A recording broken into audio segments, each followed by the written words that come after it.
Welcome back to Sleepbound. Last time, tensions rose as the Crawley family struggled to navigate the uncertain future of Downton Abbey. Tonight, those tensions come to a head. Violet refuses to accept the loss of the estate. Cora sets her sights on a potential match for Mary, and Robert faces an impossible decision regarding his loyal valet, Bates. Meanwhile, below stairs, rivalries sharpen and alliances shift.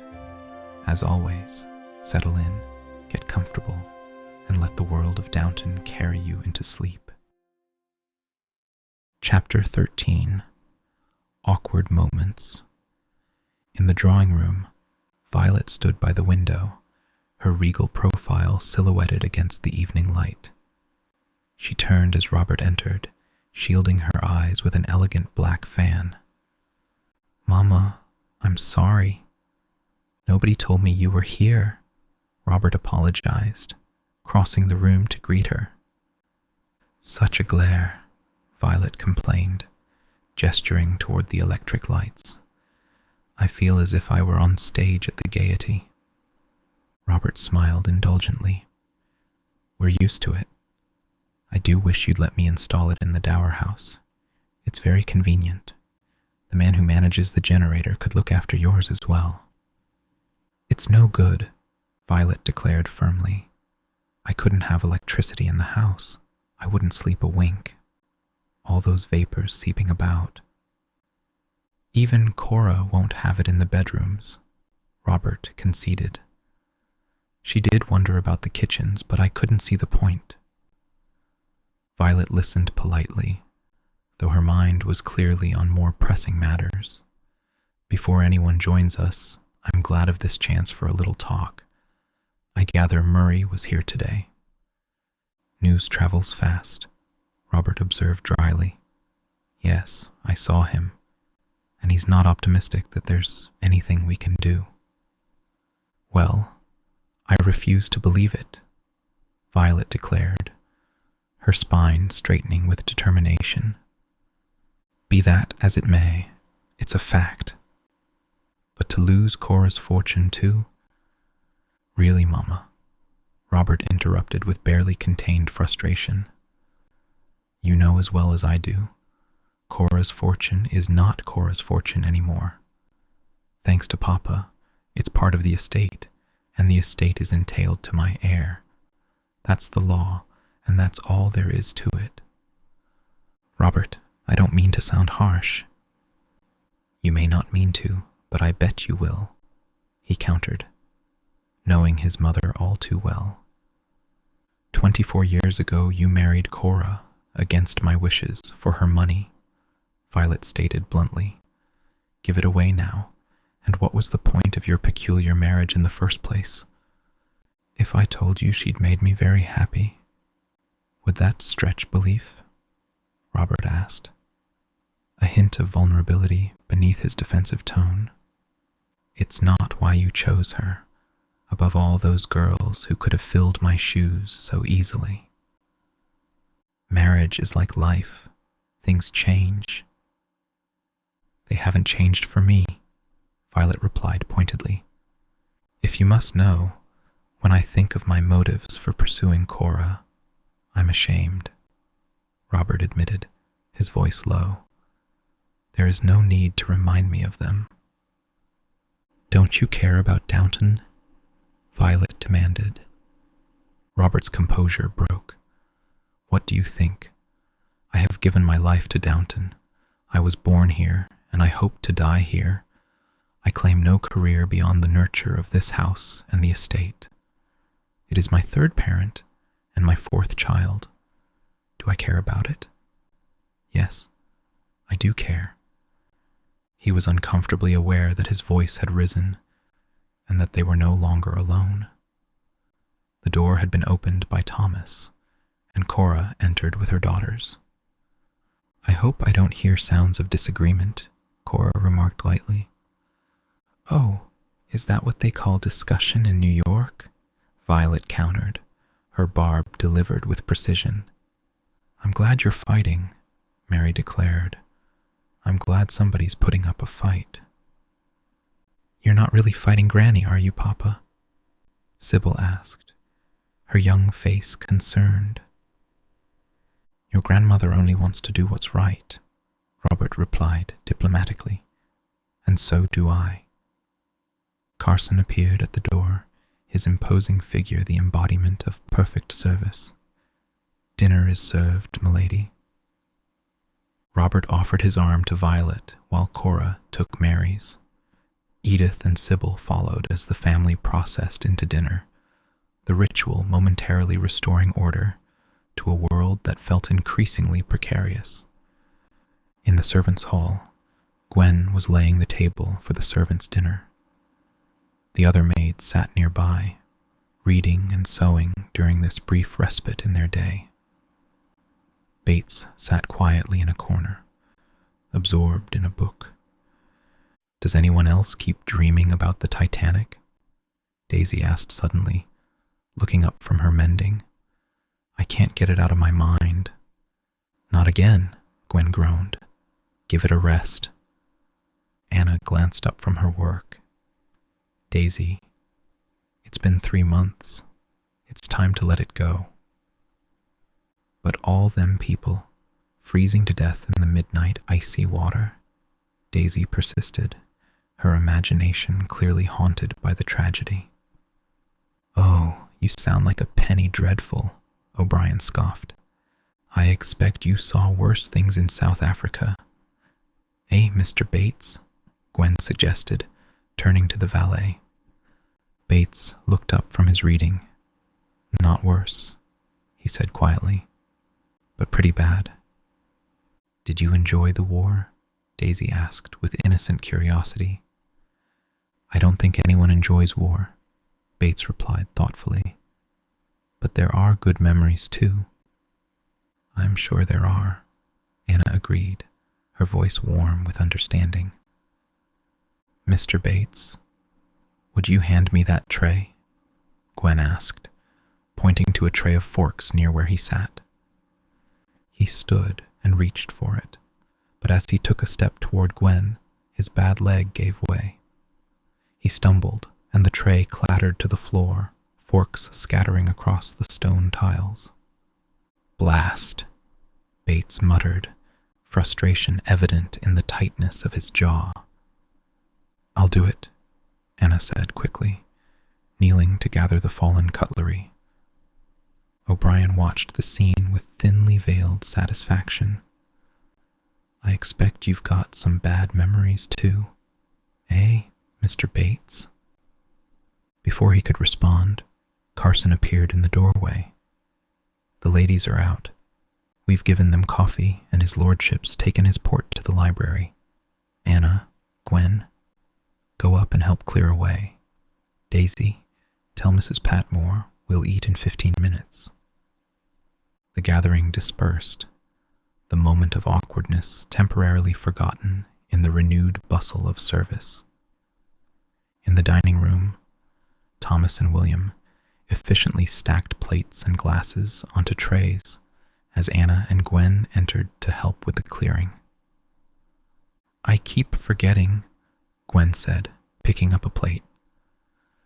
"Do these go next door or back to the kitchen?" "Those go back," Thomas instructed.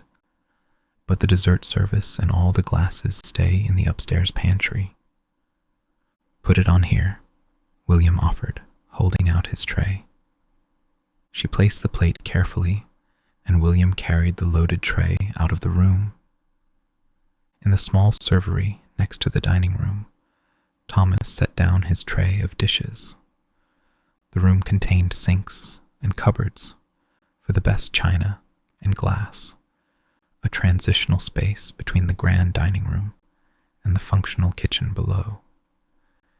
He looked up to find O'Brien watching him from the doorway. "What is it?" he asked quietly. "Her ladyship's told him she thinks Mr. Bates ought to go," O'Brien confided, her voice low.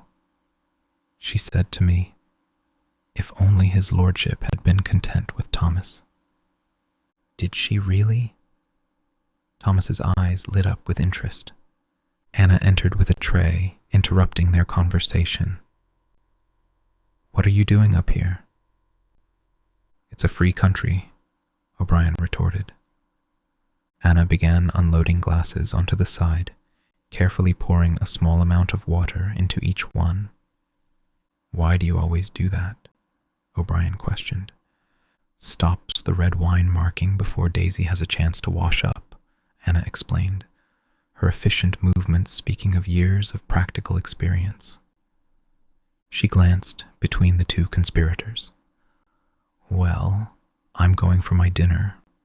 You two can stay here plotting." In the servants' passage, Bates struggled to open a door while carrying boots. His stick made the simple task awkward, his frustration evident in the set of his shoulders. "Let me," Anna offered, having come upon him unawares. "There's no need," Bates replied stiffly. Anna's expression was gentle but firm. "Mr. Bates, anyone can have their hands full." She held the door for him, and for a moment, his guard lowered. "Thank you. We'd better get moving, or they'll start without us," Anna suggested, falling into step beside him. "Just let them try," Bates replied with a soft chuckle, grateful for the simple kindness that asked nothing in return. At the Dower House, Cora sat across from Violet in the drawing room, watching as the Dowager Countess read a letter with narrowed eyes.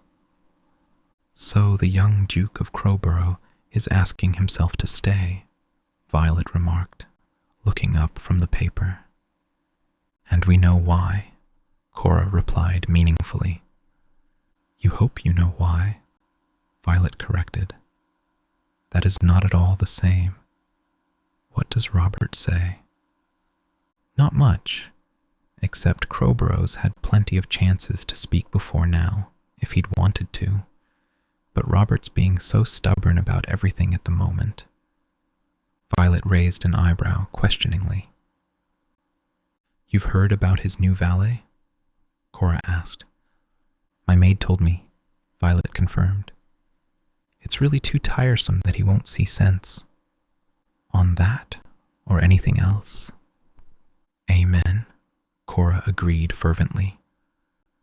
Violet studied her daughter-in-law carefully. "You realize the Duke thinks that Mary's prospects have altered?" "I suppose so," Cora conceded. "There's no suppose about it," Violet said firmly. She rose and glanced approvingly into a mirror, adjusting her hat. "Of course, this is exactly the sort of opportunity that will come to Mary, if we can only get things settled in her favor. Is Robert coming round?" "Not yet," Cora sighed. "To him, the risk is we'd succeed in saving my money, but not the estate. He feels he'd be betraying his duty if Downton was lost because of him." "Well, I'm going to write to Murray," Violet declared. "He won't say anything different." "Well, we have to start somewhere," Violet insisted. "Our duty is to Mary." Cora nodded, though she remained unconvinced of their chances of success. "What do the other girls say?" Violet inquired. "Do they know about Crowborough?" "Not yet. Why?" "I used to think Edith had a soft spot for Patrick," Violet mused. "It won't please her to see Mary a duchess." "Oh no," Cora dismissed the idea. "Edith liked Patrick, we all did. But there was no more to it than that." Violet gave her a pitying look as she handed back the letter. "Well, give him a date for when Mary's out of mourning. No one wants to kiss a girl in black." Her practical approach to the business of marriage betrayed a lifetime of navigating the complex marriage market of the aristocracy, a game she had mastered long ago in Mary's bedroom The screen was filled with the image of Lady Mary Crawley, radiant in ravishing shades of pink and mauve and lilac. The somber black that had shrouded her for weeks had been replaced with colors that enhanced her natural beauty, bringing a glow to her pale skin and dark eyes. "Do stop admiring yourself," Edith's voice cut through the moment. "He's not marrying you for your looks." Mary continued to study her reflection as her sisters watched from nearby. Edith's expression held a mixture of envy and resentment, while Sybil's eyes shone with sisterly admiration. "That's if he wants to marry you at all," Edith added, unable to resist the barb. "He will," Mary replied with cool confidence. "You look beautiful," Sybil offered sincerely. Mary's expression softened slightly. "Thank you, Sybil, darling." She blew her youngest sister a casual kiss, the small gesture revealing the genuine affection she felt despite her studied indifference. Cora appeared in the doorway, elegant in a gown of deep blue. "We should go down. They'll be back from the station any moment." Her daughters filed past her, but she stopped Mary with a gentle hand, removing a flower from her elaborately dressed hair. "Let's not gild the lily, dear," she advised, her eyes critically assessing her eldest daughter's appearance. Mary said nothing, but as she turned to leave, her mother spoke again. And Mary tried to look surprised. The warning hung in the air between them, a reminder of the performance expected in the carefully choreographed drama that was about to unfold.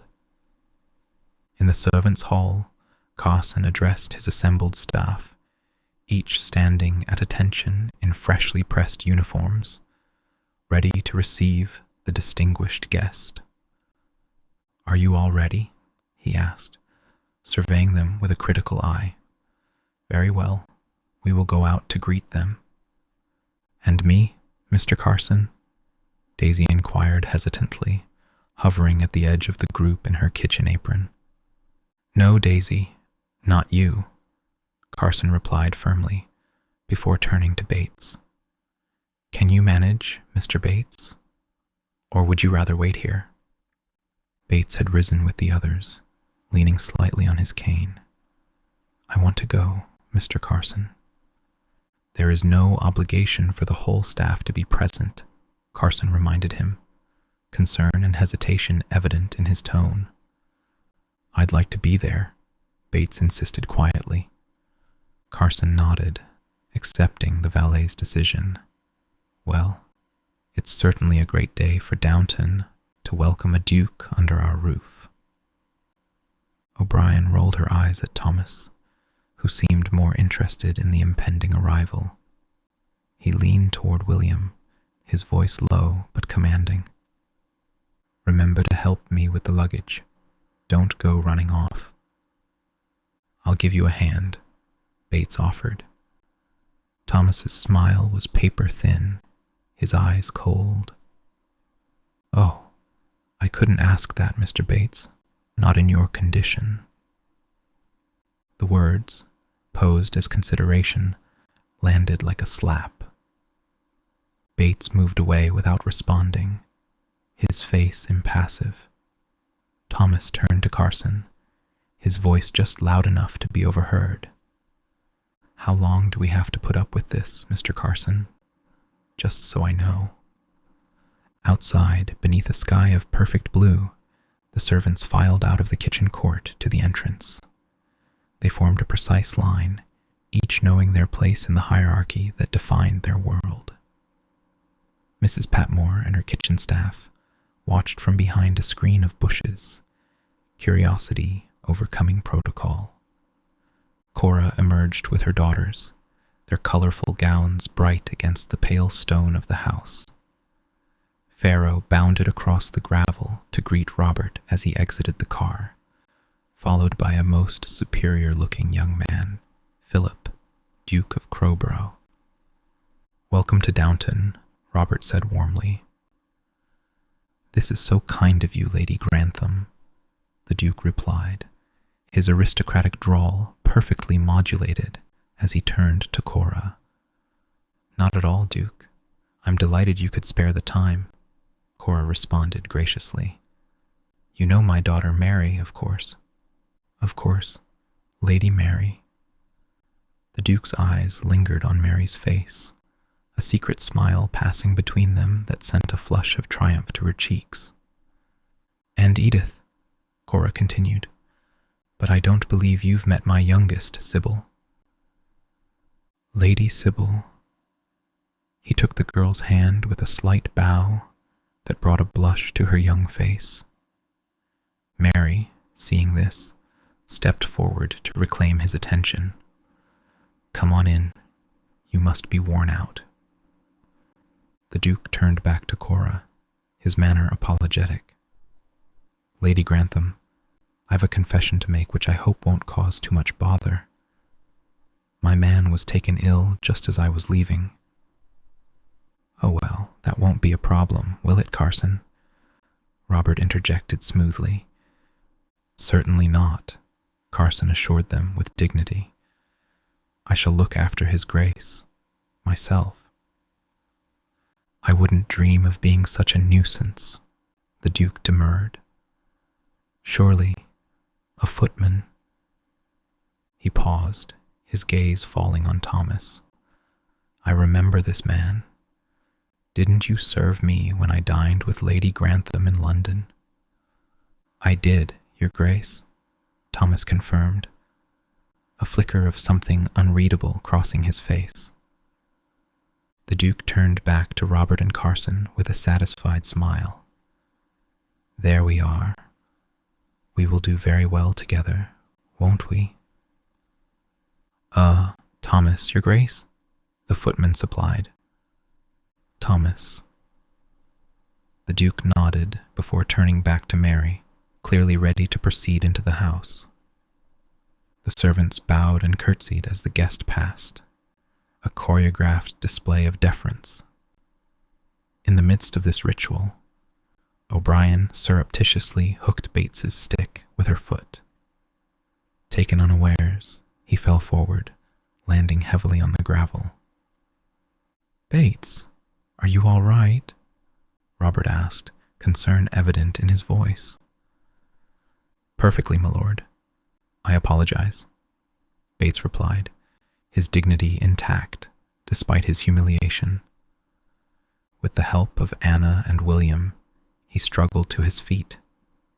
The incident was over in moments, but the damage had been done. O'Brien was already retreating to the house, her face a mask of innocence.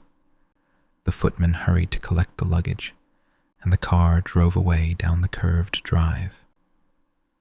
"Hold still," Anna murmured, brushing the dust from Bates's coat with gentle hands. "That's better." She offered him a sympathetic smile, but her kindness seemed to wound rather than comfort. "Please don't feel sorry for me," he said softly. But the compassion in her eyes told him that she did, and perhaps always would. In the gallery upstairs, the Duke stood in the doorway of his bedroom, watching as Thomas unpacked his belongings. "Is it all straightforward?" he asked, his tone strangely familiar for addressing a servant. "Yes, thank you, Your Grace," Thomas replied, his own manner subtly different than his usual deferential approach to the family. Mary appeared in the gallery, having changed into a gown of pale lavender. She watched the exchange with interest, her presence drawing the Duke away from the bedroom. "What shall we do?" she asked. "What would you like to do?" He pretended to consider the question as they walked along the gallery. "I'd rather like to go exploring." "Certainly," Mary agreed eagerly. "Gardens or house?" "Oh, the house, I think. Gardens are all the same to me." "Very well. We can begin in the hall, which is one of the oldest. She started toward the staircase, but the Duke interrupted. No, not all those drawing rooms and libraries. Mary paused, confused. I'm not certain I understand. What about the parts of the house which no one sees? He suggested, his tone containing an undercurrent that Mary couldn't quite decipher. The kitchens, you mean? Even the kitchens must be full of people at this time of day. Well, what then? Mary asked, increasingly puzzled by his unusual request. I don't know, he mused. The secret passages and the attics. Mary studied him, trying to understand his intentions.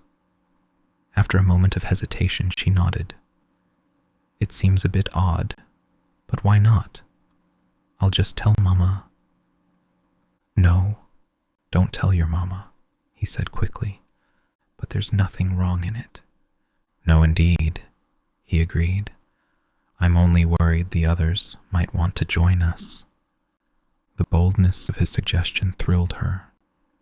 Despite her cultivated sophistication, Mary was still young enough to be flattered by the attention of a handsome duke, especially one who sought her company alone, away from prying eyes. In the attics, William struggled up the stairs carrying the Duke's cases.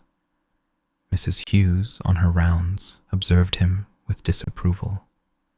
Thomas should have done that. If he's so keen to be a valet, she remarked. I don't mind, William assured her, his natural good nature evident despite his burden. He stopped before a door, but with both hands full, he couldn't manage the handle. I'll do it, Mrs. Hughes offered, opening the door to a luggage room where cases were neatly stacked on both sides. She watched from the doorway as William carefully placed the Duke's belongings inside. In the morning room, Cora sat alone with Robert, who absently stroked Pharaoh's silky ears. Mary's settling him in, she remarked, satisfaction evident in her voice. Cora, don't let Mary make a fool of herself, Robert cautioned, concern darkening his features. His words troubled Cora, threatening her carefully constructed plans. By the way, I'm going up to London next week, he added, changing the subject. Do you want to open the house? No. I'll take Bates and stay at the club. I won't be more than a day or two. Cora's interest was immediately piqued. I see. Are things progressing? What things? Robert asked, though his expression suggested he understood her meaning perfectly. He met her gaze steadily, refusing to give her the confirmation she sought. It's just a regimental dinner. His evasiveness frustrated her, channeling her irritation back to their earlier disagreement. It's a pity Bates spoilt the arrival this afternoon. He didn't spoil anything, Robert defended. He fell over. It was so undignified, Cora persisted. Carson hates that kind of thing. I don't care what Carson thinks, Robert replied firmly. Their conversation was interrupted by Carson's entrance. A message from the Dowager Countess, milady. She says she won't come to tea, but she'll join you for dinner. Cora and Robert exchanged a glance, both aware of what Violet's presence at dinner would mean. Carson, I hope you weren't embarrassed this afternoon, Robert said, changing the subject. I can assure you the Duke very much appreciated his welcome. I'm glad, Carson replied with dignity. Is Bates all right? Robert inquired. I think so, my lord. It must be so difficult for you. All the same, Cora interjected, unable to resist the opportunity to press her point. Carson acknowledged this with a slight bow before departing. "Don't stir," Robert warned his wife, his patience clearly wearing thin. In the servants' attics, Mary and Crowborough moved through the narrow corridors, their laughter echoing in the unfamiliar space. Sunlight streamed through small windows, illuminating motes of dust dancing in the air and casting long shadows across the wooden floorboards. "Do you realize this is the first time we've ever been alone?" Mary asked, a note of daring in her voice that belied her proper upbringing. "Then you've forgotten when I pulled you into the conservatory at the Northbrooks," Crowborough replied with an intimate smile. "How sad." "No, I haven't," Mary countered. "But it's not quite the same with 20 chaperones hiding behind every fern." "And are you glad to be alone with me, milady?" His tone was deliberately provocative, testing the boundaries of propriety. Mary hesitated, then answered with calculated boldness, "Oh dear, if I answer truthfully, you'll think me very forward." She looked up, expecting, perhaps hoping for, a kiss, but the Duke continued opening doors along the corridor, his attention seemingly elsewhere. "I don't think we should pry," Mary ventured, suddenly uncomfortable. "It feels rather disrespectful." "Oh, nonsense." Crowborough dismissed her concerns. "It's your father's house, isn't it? You've a right to know what goes on in it." He came to a door at the end of the passage and paused expectantly. "Where does this lead?" he inquired, his hand on the knob. "To the men's quarters," Mary explained, "with the lock on the women's side. Only Mrs. Hughes is allowed to turn it." "Mrs. Hughes and you," he suggested with a smile that invited conspiracy. He turned the key and went through, opening another door on the other side. "And this?" "A footman, I imagine," Mary replied, increasingly bewildered by his interest in the servants' quarters. The Duke glanced at the name card on the door, William, before moving to the next one, marked Thomas. Without hesitation, he entered and began opening the drawers of a modest chest, rummaging through the footman's personal belongings. "Should you do that?" Mary asked, alarmed by his behavior. I'm making a study of the genus footman," he replied glibly. "I seek to know the creature's ways." Mary laughed, though her unease continued to grow. Suddenly, a noise in the corridor made her freeze. "Someone's coming." Instead of coming out, Crowborough closed the door, leaving her stranded in the hallway. A moment later, Bates appeared around the corner, his stick tapping softly against the floor as he approached. "Can I help you, milady?" he asked, his expression carefully neutral. Mary felt her cheeks flush with embarrassment. "We were just exploring." The door opened, and Crowborough reappeared, his composure intact. "Were you looking for Thomas, Your Grace?" Bates inquired. "No, as Lady Mary says, we've just been exploring," the Duke replied smoothly.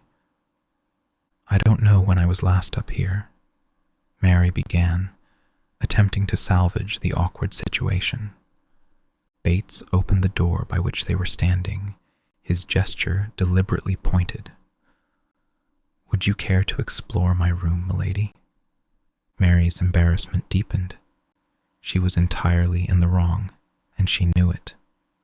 This was grossly improper behavior, unworthy of her position and breeding.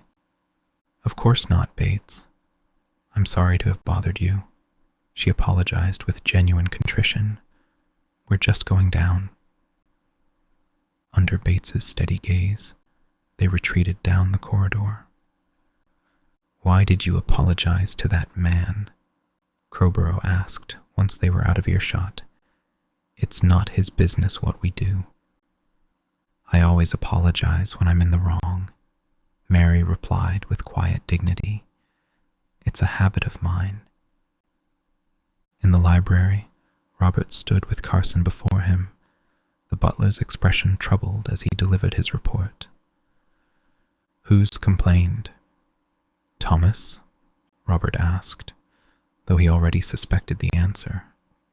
Carson, ever the soul of discretion, declined to name names. The plain fact is, Mr. Bates, through no fault of his own, is not able to fulfill the extra duties expected of him. He can't lift. He can't serve at table. He's dropping things all over the place. On a night like tonight, he should act as a third footman. As it is, my lord, we may have to have a maid in the dining room. Robert couldn't help smiling at the horror evident in Carson's voice at this prospect. Cheer up, Carson. There are worse things happening in the world. Not worse than a maid serving a duke, Carson replied with complete sincerity. Robert wished this were a joke, but he knew better. The butler's devotion to proper service was absolute, a religion unto itself. So you're quite determined? Robert asked. It is a hard decision, your lordship, Carson admitted gravely. A very hard decision, but the honor of Downton is at stake. Don't worry, Carson, Robert said, understanding all too well the weight of such decisions. I know all about hard decisions when it comes to the honor of Downton. He knelt down to stroke Pharaoh, finding comfort in the dog's uncomplicated affection. In the luggage room, William carefully arranged the Duke's cases on the racks as Mrs. Hughes watched from the doorway. You mustn't let Thomas take advantage, she cautioned. He's only a footman, same as you.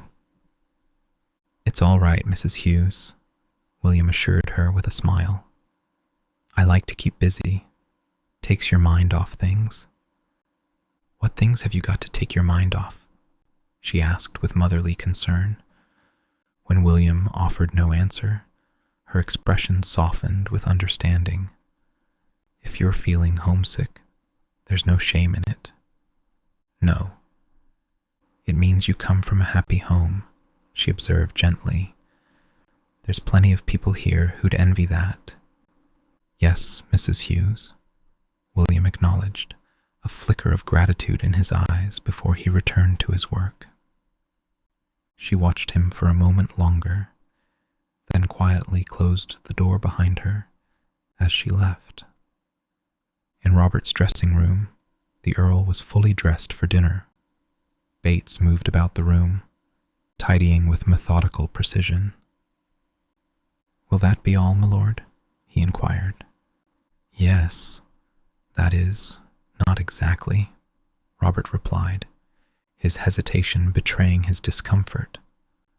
Bates waited, puzzled by his employer's unusual manner. Have you recovered from your fall this afternoon? Robert asked. I'm very sorry about that, Bates apologized.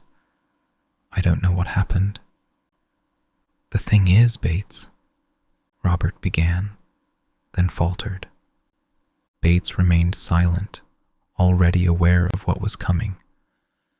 I said I would give you a trial, and I have, Robert continued reluctantly. Still, Bates said nothing, which only increased Robert's discomfort.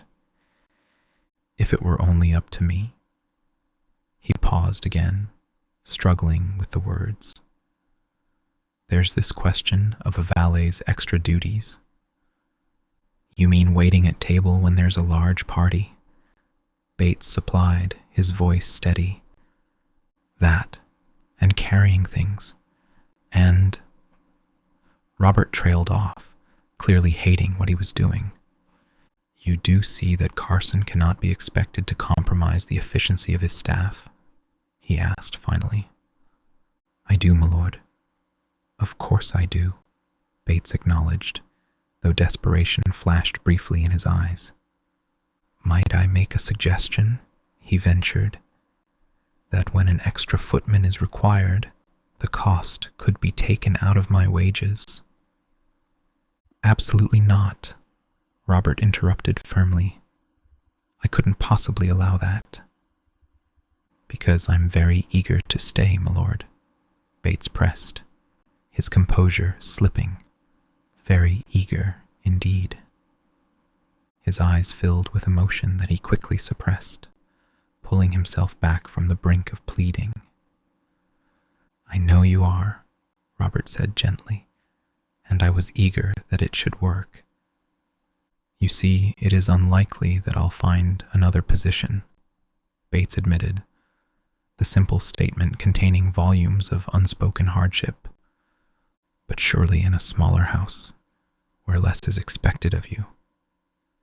It's not likely, Bates replied with quiet resignation. I mean to help until you find something, Robert offered. I couldn't take your money, my lord, Bates said firmly. I can take wages for a job done, but that's all. When Robert offered no solution, only silence, Bates accepted his fate. Very good, my lord. I'll go at once.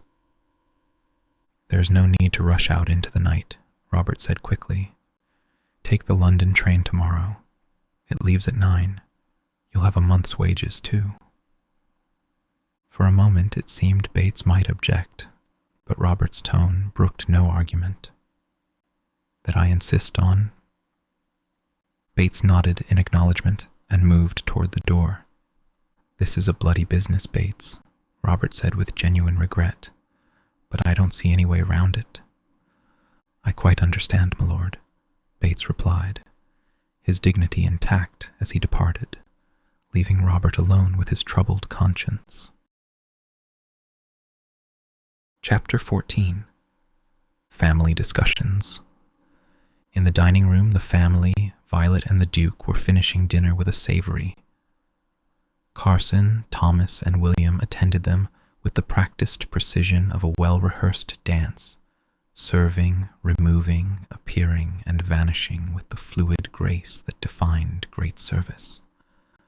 I'm afraid we're rather a female party tonight, Duke, Cora observed with practiced charm. But you know what it's like trying to balance numbers in the country.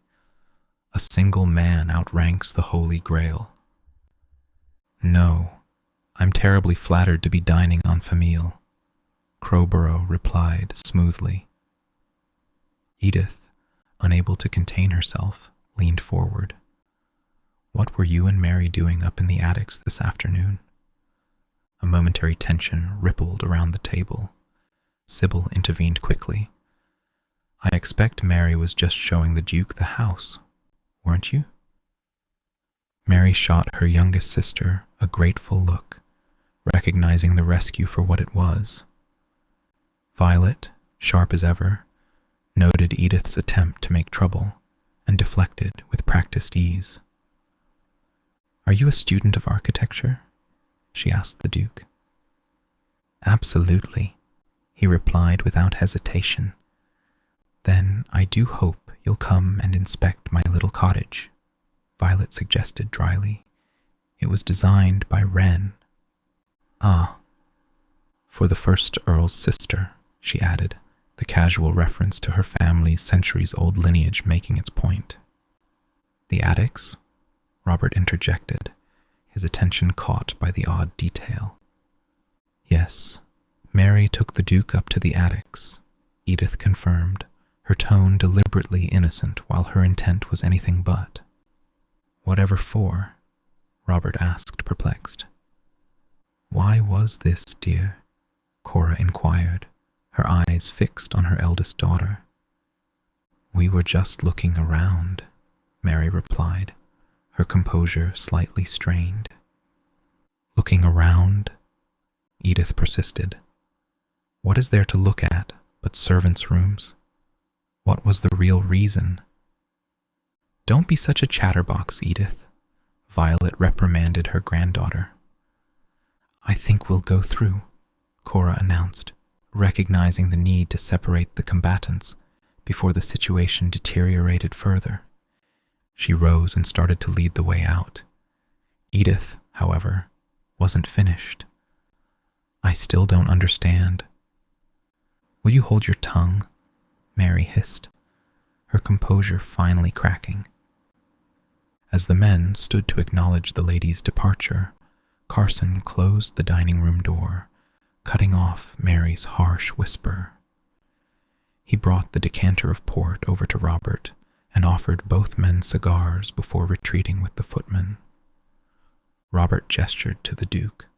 "Move up." Crowborough complied, accepting the port as Robert passed it to him. "Did you find anything very interesting in my attics?" Robert inquired, his tone carefully casual. "Only your daughter, sir," Crowborough replied smoothly. "And I'd taken her up there with me." The response earned a small smile from Robert, though his eyes remained watchful. Chapter 15. Honor and Duty. In the servants' hall, the evening meal was laid out and ready, but the staff had yet to sit down. Thomas and William stood nearby as Daisy lingered, her eyes following Thomas with barely disguised admiration. Mrs. Patmore watched from the doorway, her arms folded across her substantial bosom. "How long do you think they'll be?" Thomas complained. "I'm starving." "Have you settled the ladies?" Carson inquired as he entered. "Yes, Mr. Carson," Thomas confirmed. "Then it won't be long once they go through." "Do you think he'll speak out?" Daisy asked eagerly. "Do you think we'll have a duchess to wait on? Imagine that!" "You won't be waiting on her, whatever happens," Mrs. Patmore reminded her sharply. "There is no reason why the eldest daughter and heiress of the Earl of Grantham should not wear a duchess's coronet with honor," Carson declared with conviction. "Heiress, Mr. Carson?" Mrs. Hughes questioned, her eyebrow raised. "Has it been decided then?" "It will be, if there's any justice in the world," Carson replied firmly. He glanced up at the board, where the dining room bell remained still. "We'll know soon enough." "What are you doing, Anna?" Mrs. Patmore asked, noticing the head housemaid preparing a tray of food. "I thought I'd take something up to Mr. Bates, him not being well enough to come down," Anna explained. "You don't mind, do you, Mrs. Hughes?" "I don't mind, not this once," the housekeeper conceded. "Take him whatever he might need," Carson added, betraying his discomfort with the situation. He turned to address the assembled staff, his expression grave. "Mr. Bates is leaving without a stain on his character. I hope you all observe that in the manner of your parting." "I don't see why he has to go," William protested. "I don't mind doing a bit of extra." "I'll take care of his lordship tonight, shall I, Mr. Carson?" Thomas interrupted, eager to fill the vacancy. "Not when you're looking after the Duke, you won't," Carson replied firmly. "I'll see to his lordship myself." Thomas's annoyance was evident in the tight set of his jaw as he accepted the rebuke. Anna made her way up the stairs, tray balanced carefully in her hands. Outside Bates's door, which stood slightly ajar, she paused at the sound within. Peering around the edge, she saw Bates slumped forward, his head in his hands, shoulders shaking with silent grief. The vulnerability of this proud man, alone with his despair, pierced her heart. Silently, she retreated a few steps down the corridor. "Mr. Bates, are you there?" she called loudly, giving him time to compose himself. Drawing nearer, she knocked on the door. When it opened, Bates stood before her, his eyes red but dry, all traces of tears hastily wiped away. I brought something up, in case you were hungry, Anna explained, offering the tray. That's very kind, he replied, taking it from her. Neither of them moved, the silence between them laden with unspoken feelings. I'm ever so sorry you're going, Anna said finally, her voice soft with genuine regret. I'll be all right, Bates assured her, though they both knew the uncertainty that awaited him. Of course you will, she agreed loyally. There's always a place for a man like you. Her words were a gentle compliment, prompting a softening in his manner. Oh yes, something'll turn up. Tell us when you're fixed, Anna urged. Just drop us a line, else I'll worry. Well, we can't have that, Bates replied with a sad smile, though he made no promises. As the door closed between them, Anna lingered a moment longer, her expression troubled, before turning away down the dimly lit corridor. Thanks so much for joining me tonight. I hope this story has brought you a little peace and relaxation. As always, feel free to drift off whenever you're ready. Did I make the most of loving you? So many things we didn't do. Did I give you all my heart could give? To unlived lives with lives to live. When these endless lonely days are through, I'll make the most of loving you. I'll make the most of loving you.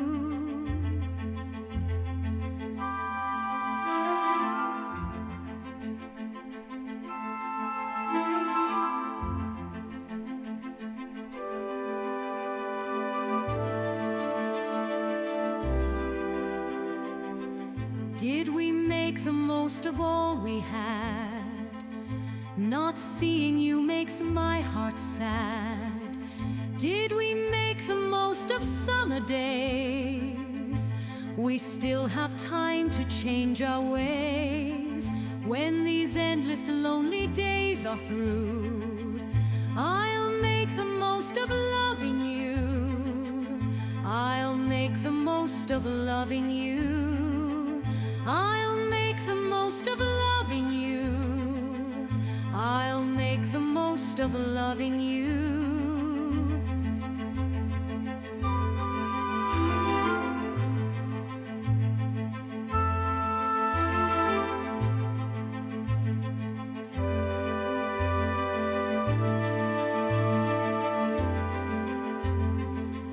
Did those tender words stay in my head? So many things were left unsaid. Did I give you all my heart could give? To unlived lives with lives to live. When these endless lonely days are through, I'll make the most of loving you. I'll make the most of loving you.